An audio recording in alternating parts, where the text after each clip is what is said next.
On Thai PBS World tonight, did you receive the alerts on your phone today? That was the final test of the Public Disaster Early Warning System.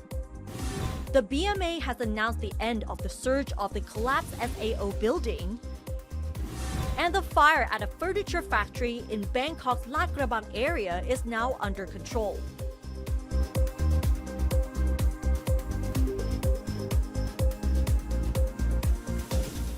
Sawadika and good evening and welcome to Thai PBS World Tonight. I'm Nabunag, and earlier this afternoon you should be able to receive these alerts, and this is actually part of a test of a public disaster early warning system that was carried out today. And if you were wondering why your phone was beeping so loud, this is actually part of the implementation. And these are the messages that were sent to mobile users in 5 provinces today, which include Bangkok, Udon Thani, Ayutthaya, Nakhon Si Thammarat, and Chiang Mai. And these warning alerts were sent from the Department of Public Disaster Prevention and Mitigation as part of their final test of the Public Disaster Warning System. Cell phone subscribers receive a voice signal for 8 seconds, followed by a warning message in both Thai and English about a simulated public disaster, and the message remains on the phone for 10 minutes. Apart from those in the 5 provinces, people living within a 1.5-kilometer radius of those provinces may also receive the warning signal as well. But there's no need to take any action because this is just a test.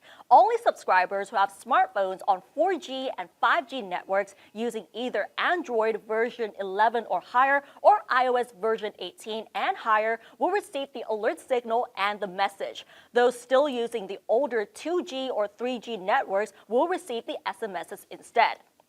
But the test was only partially successful. While most users like me were able to receive the alerts, but the alerts sounded only briefly, and some users said that they did not receive the alerts at all, despite that their phones have already been updated to the latest versions and having notifications enabled. But for those who received the alerts, have screen grabbed their self-broadcast alerts and posted onto their social media, with some complaining that those in Udon Thani province received the alerts twice. Others did not receive the alerts despite being at the same location, while some were also delayed. The launch of this public disaster early warning system was initiated after the March 28th earthquake in Myanmar, which was widely felt in Thailand, particularly in Bangkok, which is about 1,000 kilometers from the epicenter of the earthquake. This test will be the last after 2 limited tests were held on May 2nd and the 7th. So this actually marks a significant progress in terms of improving the disaster alert systems here in Thailand following the earthquake back in March. Although the tests seem to be partially successful, but the real test would be how the alert systems will be used in real-life situations, especially with earthquakes, floods, mudslides, or even mass shootings. And this will actually depend on how the Thai authorities will work together to make the system as efficient as possible. But for my case, I actually received the alerts, and the alert sounds were quite loud as well. And from the emergency alerts, now on to the conclusion of the collapsed building. The BMA has announced the end to the grueling rescue of the victims under the rubble after no further human remains have been found.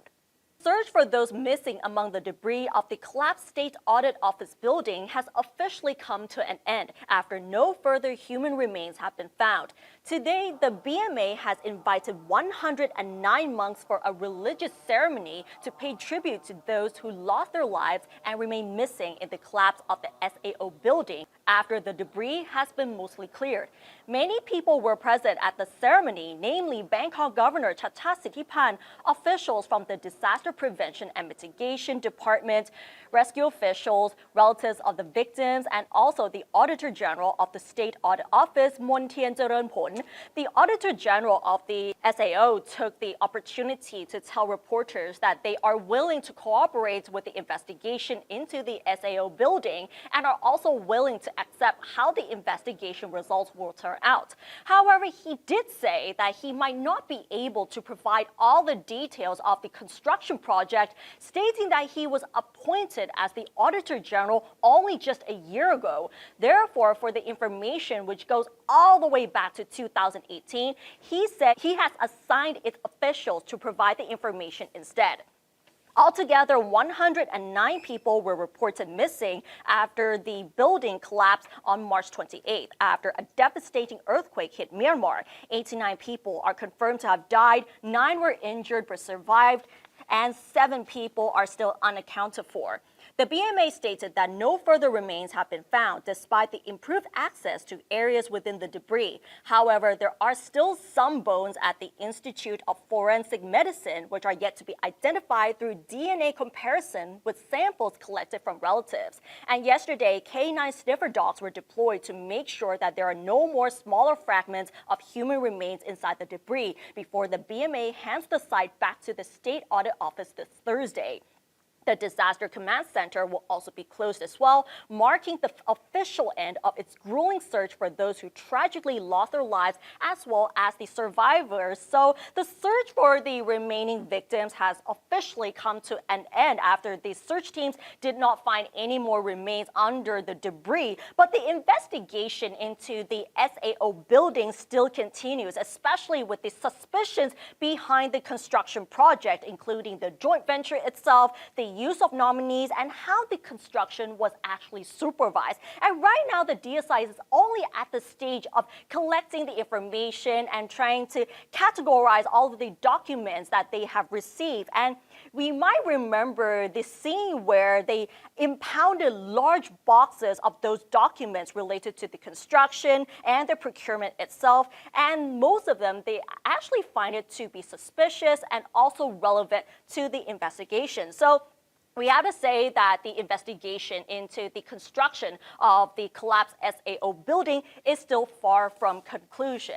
And as we're talking about the collapsed building, the devastating earthquake in Myanmar has caused damage to buildings and communities in the country, with over 3,000 people who lost their lives. Beyond the tragedy are those who survived the earthquake but are still struggling from this traumatic event. Our reporter Gitipat Chinsukjit visits a photo exhibition depicting untold stories from the earthquake in Myanmar, most of which you may have not seen in mainstream media.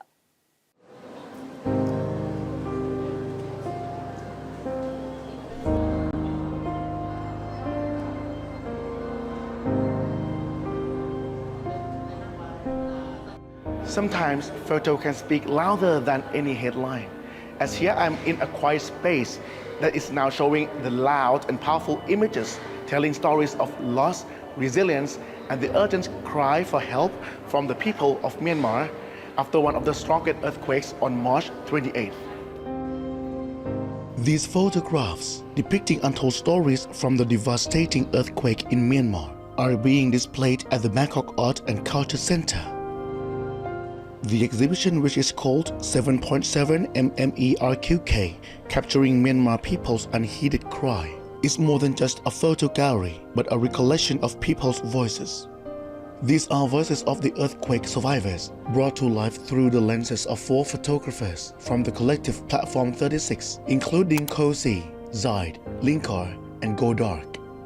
They documented what flew outside Myanmar Kusi after the 7.7 magnitude earthquake struck central Myanmar on March 28th. It was the strongest quake the country has seen in centuries. So this exhibition is about the earthquake in Myanmar that we have felt also in Thailand. As we all know, we were there during that time and there was a lot of fear. But the fear was much more in Myanmar, where more than 4,000 people have died because of the earthquake. It was the epicenter of the earthquake. In spite of the dramatic impacts of the earthquake, we have not seen much about the earthquake because it's very difficult to take photographs at this moment in Myanmar because of the political context. So this is a great opportunity to learn more about what has happened, the impact, the destruction of the earthquake, the strength of the earthquake. One of the most striking photos shows a mother quietly bathing her daughter amid the wreckage of a collapsed bridge. The image is raw but deeply human. I was saying this is my favorite photograph because you see that the bridge has fallen out, Yeah, but the the collapse of the life, bridge. yes, but the life of people continue. It is a symbol of resilience. The mother washing the child, the daughter is continuing. You know, life is continuing. They are not surrendered to tragedy. They are still there, still living, still continue to fight for their existence. And you see very clear the destruction, how bad has been. But you see also the courage of the people that continue to live in spite of. So to me, this is a symbol not only to see the people of Myanmar as victims, but also see that they have the capacity to rebuild the country if they are allowed by the regime. Also, that is Curated by award-winning Burmese photojournalist Ye Ong Tu, the exhibition includes not just stills, but exclusive, previously unseen video footage. this is really what happened inside the Myanmar, and also this is also included that when the earthquake is happening, people are chaos and they destroy the building, everything. It's not not on the main media showing, so we will bring this video as well from the beginning. Yes. Still reeling from conflict, the people of Myanmar now face the burden of natural disasters. The curator explains that behind every image, there are not just collapsed buildings, but exhausted lives. People are dying every day. I mean, a lot of after the earthquake, they have a lot of aftershock is happening, still happening, and also people are struggling. They are not allowing to the journalists inside, and also they also denying to the photo and news from the inside as well. The exhibition is also a call for humanitarian help. All proceeds go directly to trusted local groups in Myanmar to provide medical supplies and healthcare to those affected. So we hope to collect funds that go directly to the people of Myanmar, not through official channel, but people to people. So people in Thailand can help people in Myanmar directly. We have a list of organizations that we know they work on the ground, they are local groups, they do a lot for help, and we want to collect funding with the exhibition, with donation, people-to-people support. The 7.7 MME RQK capturing Myanmar people's unheeded cry runs through May 18th. Entry is free, but the stories inside this exhibition may last a lifetime. One simply cannot look away. Kittipat Chunsukhjit, reporting for Thai PBS World. And these were very compelling images that were taken by the photojournalists there in Myanmar. So we can see a different perspective to the survivors trying to struggle after the Myanmar earthquake. And moving on to another big story where a massive fire broke out at a furniture factory in Bangkok's La Krabang area. And so far, after over 20 hours since the furniture factory was caught on fire in Bangkok's La Krabang area on Sunday evening, the Bangkok Metropolitan Administration announced earlier today that firefighters are able to control the blaze this morning. However, the investigation into the cause of the fire still continues. Officials say that plastic pellets were among the materials stored inside the factory, raising concerns that the smoke may be chemical in nature and toxic. The fire broke out on Sunday evening, but controlling the fire was a very difficult task. As you can see the images right here, as firefighters took hours and hours to bring a massive blaze under control. And at the same time, thick black smoke was vigorously seen in the sky, which prompted evacuations for those living nearby. Authorities were also worried that the thick smoke could affect aviation as the site is only 12 kilometers from Suvarnabhumi International Airport. At the same time, the factory's first floor partially collapsed due to the intensity of the fire. Meanwhile, the factory's owners had initially proved hard to locate, making it difficult for firefighters and related agencies to coordinate a proper response plan, but it is reported now that they are on their way to the site. La Krabang district officials have set up a command center and temporary shelters for residents of nearby communities and housing estates affected by the heat and the smoke. One of the residents of a dorm behind the factory said that he evacuated on that night out of fear that the fire might spread due to strong winds. Meanwhile, a nurse with the Bangkok Metropolitan Administration's health department said she treated many people at that night, all of whom were suffering from the effects of smoke inhalation. And based on the pictures and the footage that we have seen, the massive fire broke out on Sunday night, and it was very difficult to put the fire under control. And you could see thick smoke affecting so many communities nearby the factory. But it is good news that it is now under control. But then with the people who have been affected, hopefully they will still be safe. And now let's talk about this issue, which is a huge deal for Thai PBS and also the Thai media industry. Thai PBS is in the process of selecting the best candidates who will become the new Director General of Thai PBS. Yesterday, Thai PBS hosted an event where the top 5 candidates compete to become the new Director General of Thai PBS, presenting their vision statements to the selection committee. This is actually the first time where their vision statements were broadcasted live, which allows the public to witness the finalist presentation and how they answer their questions, most of which focused on dealing with the challenges facing the Thai media landscape, addressing pressing issues in society, and how Thai PBS will adapt to those changes. And based on their vision statements, the selection committee evaluates each of the candidates based on 4 areas with 25 points for each, which are their background, experience, and qualifications, leadership abilities, their vision and strategies to lead Thai PBS, and how they would implement their strategies into practice.